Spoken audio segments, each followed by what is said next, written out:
Na Vesti smo bili voljni danes ob 19. uri v studiu 150 posneti oziroma gostiti soočenje treh predsednikov in predsednice strank, Gregorja Golobiča, Janeza Janše, Katarine Kresal in Boruta Pahorja. Na temo, kaj 4 najmočnejše, tako ankete, stranke obljubljajo generaciji državljanov med 18 in 35 let. Zakaj le teh 4? Zato, ker imajo te 4 stranke najbolj razvite svoje spletne strani in z njimi nekako nagovarjajo mlajše volilce.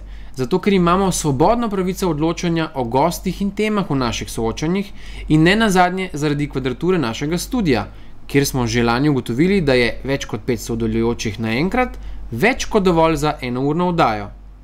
Za uskladitev termina sva se tako jaz kot direktorica Nina Jeglič lotila v petek 22. avgusta. S predstavniki stike za javnost vseh 4 strank smo nekako začeli. Privolitve v soočenje smo dobili še isti dan, za natančni termin oddaje pa smo se dogovorili v ponedeljek 25. avgusta. Nato se je čez noč začela drama.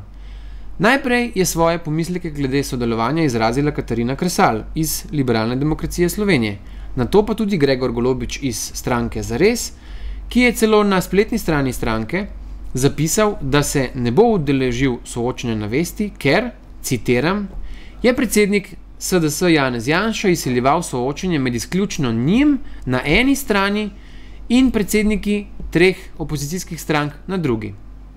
Po drugi strani pa v štabu Janeza Janše niso bili pripravljeni na razširitev sestave ali na soočenje izključno z Borutom Pahorjem, kar bi nekako danes lahko še vedno izvedli. Začelo se je mučno in mukotrpno prepričevanje tako Golobiča kot Kresalove, da bi si morda vseeno premislila, vendar sta pri svoji odločitvi vztrajala. Prav tako v štabu Janeza Janše. Zato smo soočenje odpovedali in vsem vpletenim sporočili isto. Vesti je iskreno žal, da do verjetno najbolj zanimivega soočenja v tej volilni kampanji še ni prišlo. Prav tako pa se opravičujemo vsem uporabnikom naše spletne strani in seveda posredno YouTubea, ki so si včeraj že ogledali napovedni video, katerega smo zaradi negotovega soočenja umaknili. Zaradi ugleda našega medija Vesti, predvsem pa zaradi vas, bomo to soočenje vseeno poskusili izvesti pred 19. septembrom. Mi smo voljni, kaj pa vi?